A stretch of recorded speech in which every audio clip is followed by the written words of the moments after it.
Hello everyone, welcome back to my channel facts with Prerna. और आज मैं आपके साथ शेयर करूंगी अभी जैसे कि लास्ट मान सकते हैं आप 20 से 25 डेज हमारे बच्चे हुए हैं कैट एग्ज़ाम के लिए। तो हम लास्ट डेज में ऐसा क्या कर सकते हैं कि हम अपनी स्कोर को बूस्ट कर लें, या फिर जो बच्चे ये सोच रहे हैं कि हमारा बेस तो ठीक ठीक है बट अभी हमने कुछ ज़्यादा खास प्रैक्टिस नहीं की है, तो हम कैसे अपने स्कोर को बूस्ट कर सकते हैं और हमें क्या क्या इंपॉर्टेंट टॉपिक्स है जो हमें पढ़ने ही पढ़ने हैं। और मैं आपको अपने खुद के एक्सपीरियंस से बताऊंगी। देखो, अगर आपका 150 प्लस स्कोर आ रहा है तो वो एक सेफ स्कोर है।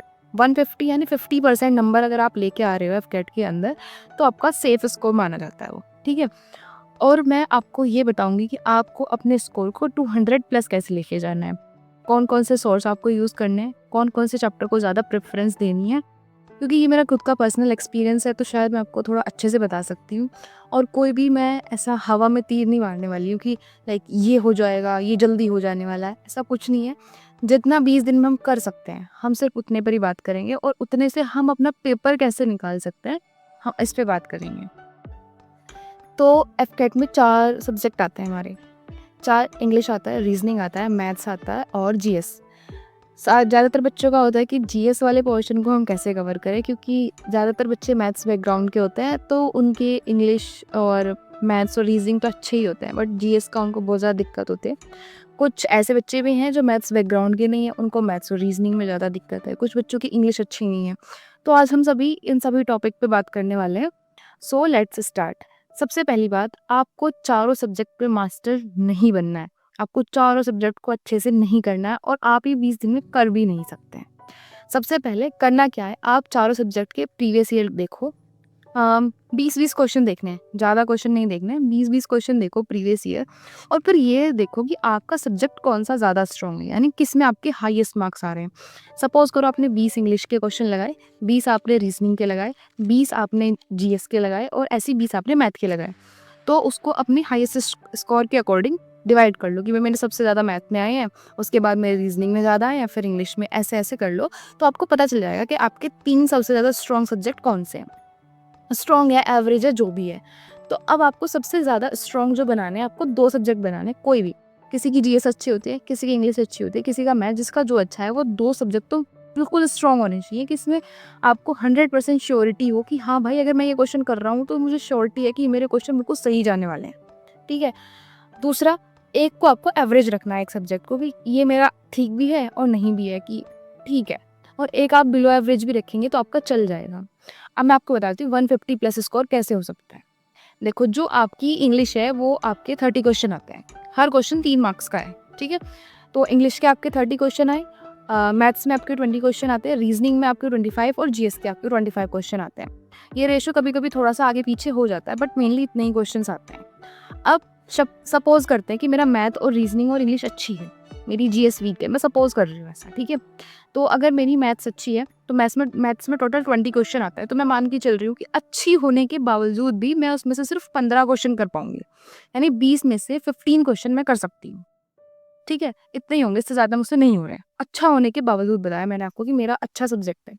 उसके बाद मेरी रीजनिंग अच्छी है, रीजनिंग में टोटल 25 से 30 क्वेश्चन आते हैं, तो सपोज करते हैं कि इस बार 25 क्वेश्चन आए हैं। अगर 25 क्वेश्चन आए और मेरी रीजनिंग अच्छी भी है, तब भी मैं 20 क्वेश्चन ही कर पा रही हूँ, 5 क्वेश्चन मुझसे नहीं हुए। तो अभी 20 में से हमने किया 15 प्लस 20 रीजनिंग के हो गए। उसके बाद इंग्लिश मेरा एवरेज है, इंग्लिश में 30 क्वेश्चन आ रहे हैं तो एवरेज यानी 15 से मैं 20 क्वेश्चन कर पा रही हूँ। सपोज करो हम 20 क्वेश्चन कर रहे हैं, ठीक है। तो हमारे हो गए 15, 20, 20। उसके बाद जीएस में आता है 25 क्वेश्चन के आसपास, कभी कभी 20 भी हो जाता है, कभी कभी 25। अगर आप जीएस जिस तरह से मैं आपको भी बताने वाली हूँ आगे, अगर वैसे पढ़ते हो ना, तो मैं आपको गारंटी दे सकती हूँ आप 7 से 8 बल्कि 10 क्वेश्चन तक आप आराम से कर सकते हो। 10 से 12 क्वेश्चन आराम से कर लोगे। तो हम 12 नहीं मान के चलते, हम मानते हैं कि आप 10 ही क्वेश्चन कर पा रहे हो, ठीक है, 25 में से। तो आपने 10 क्वेश्चन जीएस में कर लिए क्योंकि जीएस आपका ज़्यादा अच्छा नहीं था। तो आपके टोटल क्वेश्चन बैठते हैं 65। आपने 65 क्वेश्चन कर लिए, तो 65 क्वेश्चन आपके कितने हो गए, 65 इंटू 3 195 हो गया आपका। तो टोटल स्कोर अभी भी आपका 195 बैठ रहा है। अगर इसमें से आपके 4-5 क्वेश्चंस गलत भी हैं, तब भी आप 180 के आसपास यानी 185 के आसपास मैनेज कर लेंगे अपना स्कोर, इतना आप बना लेंगे अपना स्कोर, ठीक है। अब मैं आप बताती हूँ कि आप अपने स्कोर को 200 प्लस कैसे लेके जा सकते हैं। बहुत आसान है, बहुत ही ईज़ी है। सबसे पहले हम बात करते हैं कि हम मैथ्स को कैसे पढ़ें, हम रीज़निंग को कैसे पढ़ें, हम इंग्लिश और जीएस में क्या-क्या पढ़ें कि कम से कम हम इतने क्वेश्चंस तो कर लें और टाइम भी हमारे पास कम है, ज़्यादा नहीं है। करना क्या है? सबसे पहले हम मैथ्स के बारे में बात करते हैं। मैथ्स में कुछ इंपॉर्टेंट चैप्टर है। ये कुछ इंपॉर्टेंट चैप्टर की लिस्ट मैंने आपको इधर दी है, ये आप देखिए। इन चैप्टर को आपको क्या करना है कि आपको पर डे एक चैप्टर कंप्लीट करना है। यूट्यूब मैं किसी टीचर का एडवर्टाइजमेंट नहीं कर रही हूँ, ना किसी का नाम कि ये अच्छा पढ़ाता है, वो अच्छा पढ़ाता है, सब अच्छे पढ़ाते हैं। आपको जिससे समझ में आ रहा है उससे पढ़ो। करना क्या है, यूट्यूब पे जस्ट अपना चैप्टर नेम टाइप करो कि मुझे ये चैप्टर पढ़ना है इन वन शॉट। ठीक है, वन शॉट में उसको अच्छे से पढ़ लो। आपको जो उसमें आता है उसे नोट डाउन मत करो। जो आपको लग रहा है कि ये चीज़ नहीं है, मेरे को नहीं आती है, कॉपी लो, उसके अंदर नोट डाउन करते चले जाओ। एक कॉपी बना लो मोटी, या तो उसके अंदर चारों सब्जेक्ट कर लो, या फिर चारों की अलग-अलग छोटी-छोटी सी कॉपी बना लो कि बस ये मेन-मेन चीज़ें जो मुझे नहीं आ रही इस चैप्टर की। ठीक है, तो आपको ये 10 से 12 चैप्टर हैं, आपने ये पर डे एक चैप्टर करके कंप्लीट कर लिया। उसके बाद रीजनिंग, रीजनिंग में सेम ये लिस्ट है आपके चैप्टर्स की, ये इंपॉर्टेंट चैप्टर्स है जो आपको करने ही करने हैं। सेम ऐसे ही करना है उसी दिन, जैसे कि आप एक चैप्टर मैथ का कर रहे हैं, एक चैप्टर ये कर रहे हैं, क्योंकि आपका बेस तो थोड़ा ठीक-ठीक सा ही है, बस आपको थोड़ा-सा मास्टर करना है, अपने आप को प्रैक्टिस करनी है। इन चैप्टर को सेम यूट्यूब के ऊपर डाला कि वन शॉट मुझे ये चाहिए, उसमें आपको थोड़ी-थोड़ी प्रैक्टिस भी कराता रहता है साथ-साथ में और बताते चले जाएँगे। तो जो आपको उसमें इंपॉर्टेंट लग रहा है उसको भी नोट डाउन कर लीजिए। मैथ्स हो गया, रीजनिंग हो गई, इंपॉर्टेंट चैप्टर्स मैंने आपको बता दिए। उसके बाद बात करते हैं इंग्लिश की। इंग्लिश सबसे क्रूशियल रोल प्ले करेगा, क्योंकि इंग्लिश के सबसे ज़्यादा क्वेश्चन आते हैं आपके एफकेट के अंदर। तो क्या करना है कि आपके पास 30 क्वेश्चन आ रहे हैं और मैंने सिर्फ कहा है आप 20 से 22 क्वेश्चन कर लो, ठीक है, ज़्यादा नहीं करने, बस ये आपके सही हो जाने चाहिए। और नेगेटिव मार्किंग से जितना ज़्यादा बचोगे उतना ही आपके लिए फ़ायदेमंद है। पर अगर आपको कहीं पे कन्फ्यूज़न लग रहा है कि भाई ये 2 ऑप्शन तो एलिमिनेट ही हो चुके हैं, इन 2 में से आपको कन्फ्यूज़न है, तो वहाँ पे आप रिस्क ले सकते हैं भाई, हो सकता है आपका सही हो जाए, ठीक है? तो अब बात करते हैं इंग्लिश की। इंग्लिश में सारे चैप्टर इंपॉर्टेंट हैं, मैं ये नहीं कहूँगी कि आप इसको छोड़ दो, उसको छोड़ दो। बात है आपको करना क्या है, आपको ना सारे चैप्टर का बेसिक आना चाहिए। जैसे कि आपको पहले नाउन चैप्टर करना है, उसके बाद प्रोनाउन करना है, फिर एडजेक्टिव करना है, फिर इस तरह से करना होता है, ठीक है? मैं अब आपको बताती हूँ कि सारे चैप्टर पढ़ने का तो इस टाइम पे टाइम नहीं है, तो आपको करना क्या है कि अगर आपके पास कोई बुक अवेलेबल है, बुक भी नहीं है, कुछ भी नहीं है, तो एक टीचर है, नाम नहीं बता रही मैं, पर उन्होंने 120 रूल्स ऑफ ग्रामर करा रखा है यूट्यूब के ऊपर। वो 120 रूल्स आपको पूरे अच्छे से पढ़ लेने हैं, तो उसमें से आपके एरर वगैरह अच्छे से बन जाएँगे, क्योंकि उसी से ही हो जाता है। वैसे मैंने आपको बताती हूँ कि मैंने कंप्लीट चैप्टर के नोट्स अच्छे से बनाए थे पहले, हर चैप्टर को अच्छे-अच्छे से किया था, फिर पर्टिकुलर चैप्टर की प्रैक्टिस करी थी।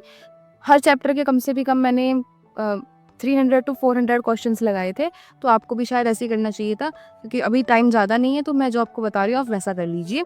और अगर आपने चैप्टर्स कंप्लीट कर रखे हैं, तो फिर आप ना किसी भी टीचर की वन शॉट वीडियोस डालते हैं वो, कि इसमें हम प्रैक्टिस कराएंगे इतने क्वेश्चंस की, जो मिक्स क्वेश्चंस होते हैं चैप्टर वाइज, हर चैप्टर के क्वेश्चंस मिक्स होते हैं उसके अंदर, वो उसकी प्रैक्टिस कराते हैं, तो आप वो भी यूट्यूब पे प्रीफर कर सकते हैं, सबसे बढ़िया चीज़ है। बात करते हैं कि अब हमारी वोकैब कैसे अच्छी होगी। वोकैब का सिंपल सा है कि मैंने एक बुक फॉलो की थी, ब्लैक बुक करके है।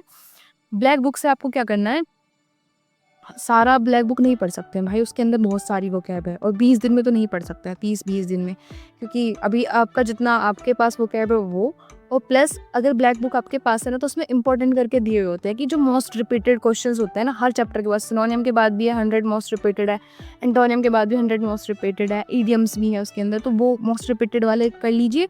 और प्रीवियस ईयर के 2 साल भी कर लीजिए वोकैब एफकेट की, ठीक है? क्योंकि अभी ज़्यादा टाइम नहीं है, तो इतना बहुत है आपके लिए, तो आप 20 क्वेश्चंस आराम से कर लेंगे, जहाँ तक मुझे लगता है। इतना करने के बाद में अब बात करते हैं जीएस की। जीएस में वो 10 क्वेश्चंस कैसे करने हैं, कि आप कम से कम 10 क्वेश्चन कर लें। सबसे सबसे आसान तरीका बताती हूँ जीएस में कम से कम 10 से 12 क्वेश्चन करने का, जो मैंने भी किया है, और सीरियसली मैंने उसमें से 10 से 12 क्वेश्चन अपने आप आराम से कर लिए थे। आपको पढ़ने हैं पिछले 6 साल के मंथली करंट अफेयर्स। आप एक दिन में एक मंथली करंट अफेयर कंप्लीट कर सकते हैं, मंथली वीडियोस डलती हैं। मैंने ऋचा मैम से पढ़ा था, परचम क्लासेस करके है उनका चैनल, उनसे मैंने पढ़ा था, तो आप भी उनको प्रीफर करिए, बढ़िया पढ़ाती है एकदम। उसमें से आप उनके मंथली करंट अफेयर्स पढ़िए, पूरे मंथ के। अब जैसे कि हमारा अगस्त में है, तो हम फ़ेब से जुलाई तक के पढ़ सकते हैं, ठीक है? जनवरी के भी पढ़ लीजिए, कोई दिक्कत नहीं। सो फ़ेब से जुलाई तक के जब आप पढ़ोगे, तो ऐसे डालना कि 1 month current affair of February by Richa ma'am करके डाल देना, वो आ जाएंगी। कंप्लीटली उन्हें पढ़िए। अब करंट अफेयर्स को पढ़ाती है 3 से 4 घंटा पढ़ाती है पूरे मंथ का। मैं ये प्रीफर नहीं करूँगी आपको कि कंप्लीटली पढ़ो, कंप्लीटली पढ़ के किसी का भला नहीं हुआ है और कंप्लीट पढ़ भी नहीं सकते हो आप, क्योंकि इतना सारा पढ़ाएंगे वो, उसके अंदर इतने सारे क्वेश्चंस होंगे उसके अंदर। सबसे ज़्यादा तो अच्छा मुझे उनका लगता है कि वो करंट अफेयर्स पढ़ाती भी हैं और उसके साथ में उनकी स्टैटिक भी कराती हैं। तो जिस क्वेश्चन में वो स्टैटिक इंक्लूड कर रही है वो क्वेश्चन तो आपको पढ़ना ही पढ़ना है, वो तो आपके लिए मस्ट है। यानी जिसमें उन्होंने अपनी स्टैटिक बताई है वो तो मस्ट क्वेश्चन हो जाता है, वो तो पढ़ना ही पढ़ना है, क्योंकि भाई वो मोस्ट इंपॉर्टेंट है, इसलिए मैंने उसको करंट अफेयर भी पढ़ाया और उसका स्टैटिक भी पढ़ाया आपको। उसमें से आपको कौन कौन सी न्यूज़ जो है नोट डाउन कर लेनी है। सबसे पहला, अगर किसी डिफेंस से रिलेटेड कोई नोट्स आ रहा है, डिफेंस से रिलेटेड लाइक हमने अभी जैसे ऑपरेशन सिंदूर किया तो उसमें कौन कौन से हमने मिसाइल्स वगैरह यूज़ किए थे, कौन कौन से हमने बाहर से मंगाई थी चीज़ें, तो ये सब चीज़ें तो आपको करनी है। जीआई टैग्स कौन से उसको मिले हैं, नेशनल पार्क कौन से हैं, अवार्ड, गेम, डांस वगैरह से रिलेटेड, क्लासिकल डांस, इन सब की तो आपको पढ़नी है। और मोस्ट इम्पोर्टेंट है, बच्चे पूछते हैं कि क्योंकि इसमें हेडक्वार्टर्स पूछे जाता है जो इंटरनेशनल ऑर्गेनाइजेशन होते हैं उनके, लेकिन इतनी सारी ऑर्गेनाइजेशन है, किस किस के याद करें। मैं बता दूं किस किस के याद करने हैं। जो करंट अफेयर्स पढ़ोगे ना, उस करंट अफेयर के साथ साथ मतलब कुछ कुछ ऑर्गेनाइजेशन के नाम आते हैं बीच में, जैसे कि बार्क जो हुआ, या फिर ब्रिक, जैसे इस बार ब्रिक जो था हमारे ब्राज़ील के अंदर हुआ है, तो इस तरह से आती है कि ब्रिक की समिट ब्राज़ील के अंदर हुई है। तो जो समिट उन पिछले 6 महीने के अंदर हुई है और किसी भी इंटरनेशनल ऑर्गेनाइजेशन या नेशनल ऑर्गेनाइजेशन ने कराई है, वो सब पढ़नी है, उससे एक्स्ट्रा नहीं पढ़ना। उसी में से क्वेश्चन आएगा, उससे एक्स्ट्रा नहीं आएगा। उससे रिलेटेड कि वो कब एस्टेब्लिश हुई थी, उसकी हेडक्वार्टर कहाँ पे है, और उसकी पहली मीटिंग कहाँ पे हुई थी, और उसकी रिसेंट मीटिंग कहाँ पे हुई है, बस ये 4-5 चीज़ें पढ़नी है। कोई नया नेशनल पार्क बना है, कोई कोई कंपनी है जिसे महारत्न या मिनी रत्न का अवार्ड मिला है, और कोई गेम से रिलेटेड है कि भाई अभी रिसेंटली ये वाले गेम हुए थे, इसमें प्लेयर ऑफ द टूर्नामेंट ये रहा है, या फिर वो जीते हैं, जैसे नेशनल गेम्स होते हैं हमारे, इस तरह से कोई अवार्ड हो गया, लाइक फीफा अवार्ड हो गया। सबसे ज़्यादा इंपॉर्टेंट इंडेक्स भी होती है, जो इंडेक्सेस में हमारी रिपोर्ट आती है, जैसे कि करप्शन वगैरह में ये सब चीज़ें जो होती है, टेररिज्म में इंडेक्स बनती है, तो वो जो रिपोर्ट आती है कि उसमें इंडिया की रैंक कितनी है, ये 3-4 चीज़ें आपको पढ़नी है। इनसे आपके 10 से 12 क्वेश्चन हो जाएंगे। अब बात करते हैं कि 200 प्लस कैसे ले जा सकते हैं। अगर आप जीएस पे थोड़ा सा और कर सकते हैं, तो आप 3 सब्जेक्ट और कर लीजिए। सबसे पहली बात तो जो मैंने करंट अफेयर्स में से आपको मेन टॉपिक्स बताए कि ये आपको पढ़ने हैं, उनकी लिस्ट ये रही, स्क्रीनशॉट ले लीजिए, ये साइड में आ रही है, इसकी स्क्रीनशॉट लेकर रख लीजिए, इसको करना है, ठीक है। उसके बाद आप थोड़ा सा कैसे कर सकते हैं, बस 5 क्वेश्चन और करने हैं। या तो वो आप एक क्वेश्चन मैथ का बढ़ा लो, एक रीजनिंग का बढ़ा लो, एक इंग्लिश का, 2-3 इंग्लिश के, या फिर 2-3 मैथ के, क्योंकि अच्छा सब्जेक्ट है तो आप कर सकते हैं। नहीं पढ़ रहे, मैं बताती हूँ, ज्योग्राफी पढ़ लीजिए, साइंस पढ़ लीजिए, और हिस्ट्री। सब कुछ नहीं पढ़ना, हिस्ट्री ज्योग्राफी साइंस में से ये हिस्ट्री के टॉपिक्स है जो आपको पढ़ने हैं, और ये ज्योग्राफी के टॉपिक्स है जो आपको पढ़ने हैं, और ये है आपके साइंस के टॉपिक्स जो आपको पढ़ने हैं, ठीक है। ये टॉपिक्स आपको पढ़ने हैं, और इसके लिए आप लूज एंड प्रीफर कर सकते हैं। बात करते हैं, कभी कभी आर्टिकल के क्वेश्चन भी आ जाते हैं कि इतने सारे आर्टिकल्स कहाँ तक रटे, 300 प्लस आर्टिकल्स है, नहीं रटने सारे के सारे। अगर कोई अमेंडमेंट हुआ है, कोई बिल पास हुआ है, या फिर कोई नया इलेक्शन कमिश्नर आया है, या फिर कोई भी आया है, तो बस सिर्फ उससे रिलेटेड पढ़ना है। जैसे अभी जगदीप सिंह धनखड़ जी ने, उन्होंने अपना दे दिया है वो इस्तीफा वगैरह जो भी दिया है, तो उनसे रिलेटेड आप आर्टिकल्स पढ़ लीजिए, क्योंकि मोस्टली सबको जो न्यूज़ में चल रहा है ना वही आपसे पूछना है, क्योंकि ऐसे तो बहुत सारी चीज़ें हैं पूछने के लिए, सब कुछ नहीं पूछा जाएगा, सिर्फ वही चीज़ें पूछी जाएंगी। तो अगर आप 5 क्वेश्चंस और अटेम्प्ट कर लेते हैं जैसे कैसे करके, तो अब आपके टोटल क्वेश्चन हो गए हैं 70, और 70 इंटू 3 210 होता है, ठीक है। तो इसका मतलब है आपका 200 प्लस स्कोर चला गया है, और 200 प्लस स्कोर तो मोस्ट सेफ स्कोर है। तो मुझे लगता है अगर आप इस तरह से करेंगे ना, तो ज़रूर आप कुछ ना कुछ कर लेंगे। अब बात करते हैं सोर्सेज़ की। ये सारे टॉपिक्स मैंने आपको बता दिए हैं, ये सब चीज़ें मैंने बता दी है, तो सोर्स कहाँ से करेंगे, क्या करना है। मैथ्स के लिए मैं आपको बताती हूँ, कोई पर्टिकुलर टीचर को आपको फॉलो नहीं करना है, क्योंकि एक टीचर को अगर आप फॉलो करेंगे तो उसकी आपको सारी क्लासेस देखनी पड़ेंगी, तब जाके आपको सारा समझ में आएगा। वन शॉट वीडियो देखनी है, किसी की भी वीडियो देखें। प्रैक्टिस के लिए आप प्रीवियस ईयर की कोई भी बुक प्रीफर कर सकते हैं, दिशा की कर सकते हैं, और पीडब्ल्यू ने भी शायद कोई बुक चलाई हुई है। कोई भी प्रीवियस ईयर बुक मंगा लीजिए जिसमें 4 सब्जेक्ट के प्रीवियस ईयर हो, ठीक है, 5 साल के कम से कम। उसको करना है प्रैक्टिस, इससे ज़्यादा कुछ नहीं कि आप यहाँ से प्रैक्टिस कर लो, वहाँ से। भाई सब तरफ इधर उधर नहीं भागना कि यहाँ से भी करना है वहाँ से भी, प्रीवियस ईयर करना है। उसके बाद आप रीजनिंग में भी सेम करेंगे, किसी भी टीचर से पढ़ लीजिए। अगर मैं आपको बताऊँ चैप्टर किससे पढ़ना है, जो अच्छा पढ़ा रहे हैं आपको रीजनिंग में, विक्रमजीत सर है, एक बार सर्च करोगे तो मिल जाएंगे। RG विक्रमजीत उनका चैनल है शायद करके कुछ, उनसे मैंने किया था, तो आप भी उनसे कर सकते हैं और प्रैक्टिस फिर वही प्रीवियस ईयर करनी है। उसके बाद आता है आपका इंग्लिश। इंग्लिश मैंने किससे पढ़ी थी? इंग्लिश पढ़ी थी मैंने तरुण सर से पढ़ी थी, आप उनसे पढ़ सकते हैं, बहुत अच्छा पढ़ाएँगे, चैप्टर वाइज़ पढ़ाएँगे, चैप्टर वाइज़ आपको नोट्स भी देंगे, चैप्टर वाइज़ आपको क्वेश्चंस प्रोवाइड कराएँगे वो, तो आप वो कर सकते हैं। प्रैक्टिस अगेन फिर से प्रीवियस ईयर करने हैं आपको। और जीएस में भी सेम रिचर्म से मैंने पढ़ा था, बस उन्हीं से ही मैंने पढ़ा था, बाकी थोड़ा बहुत लूसेंट से कवर किया था, जो स्टैटिक वाला पार्ट था मेरा। और बाकी वो बहुत अच्छा पढ़ाती है। अगर तुम उनकी कंप्लीट वीडियो वो करंट अफेयर वाली देख रहे हो मंथली वाली, तो मुझे नहीं लगता इससे ज़्यादा आपको कुछ करने की ज़रूरत भी है। स्टैटिक पार्ट भी वो उसके अंदर कराती है, सब कुछ कराती है, तो वो आपके लिए इनफ रहेगा, मोर देन इनफ हो जाएगा। और 60 से 70 के बीच में आपको क्वेश्चन अटेम्प्ट करके आने हैं। मैं 65 या 70 नहीं करती, मैं ये नहीं बोलती 80 करके आओ, मैं बोल रही हूँ 60 से 75, ठीक है। अगर आप 60 भी करके आ रहे हैं तो तब भी अगर आपको सारे सही हैं तो तब भी आप मेरिट इन तो हो ही जाओगे। और बस यही है कि बी कॉन्फिडेंट अपने पेपर में भी, ये नहीं सोचना है कि भाई ये मुझसे नहीं होगा, ये मैं नहीं कर पाऊंगा। आप कर लेंगे, अगर आप पढ़ के आए हैं घर से तो आप कर लेंगे, ज़रूर कर लेंगे। बस इतना कर लीजिए। और मॉक मॉक लगाने बहुत ज़रूरी है। पेपर के टाइम पे पैनिक ना करो, पेपर के टाइम पे अपना टाइम मैनेजमेंट करना बहुत ज़्यादा ज़रूरी है।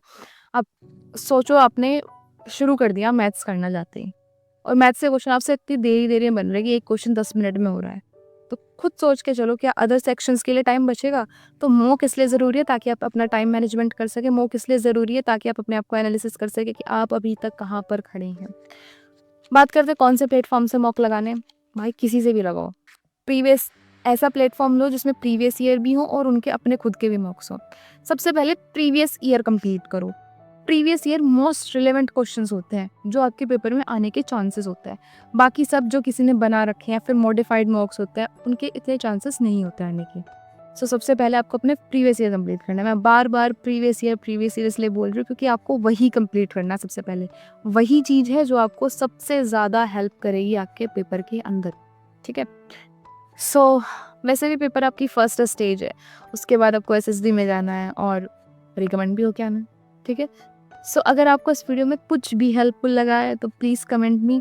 और अगर मेरी एसएसबी के एक्सपीरियंस वाली वीडियोस से आपको कुछ हेल्प मिली है या फिर आप रिकमेंड हो जा रहे हो देखने के बाद में, तो प्लीज़ मुझे ये भी बताया कि आगे की दीदी हम रिकमेंड हो गए हैं और थैंक यू ये सब चीज़ें करने के लिए। तब आप थोड़ा-सा ऐसा होता है ना कि आप थोड़ा-सा ग्रैटिट्यूड अगर आप शो कर देते हैं तो ऐसा लगता है कि मुझे आपकी हेल्प करनी चाहिए और भी। और अगर आपको इससे रिलेटेड कोई भी इश्यू है, कोई भी क्वेरी है, कुछ भी पूछना है, फ़ील फ्री, ठीक है? कुछ भी पूछने के feel free to ask me any time, anywhere, ठीक है? Just comment me down anything, जो आपको भी पूछना है वो इसके नीचे आप कमेंट कर दीजिए। अगर मुझे उससे रिलेटेड कुछ पता है या फिर उससे रिलेटेड मुझे लगता है कि मुझे आपको ये चीज़ बतानी चाहिए, तो मैं आपको विदिन आवर्स के अंदर रिप्लाई कर ही देती हूँ, तो आपको बताइए विदिन आवर्स के अंदर मैं आपको ज़रूर बताऊँगी। और आप सजेशन कर सकते हैं कि नेक्स्ट वीडियो आप किस चीज़ के लिए चाहते हैं। तब तक के लिए bye bye, stay tuned with me. बस।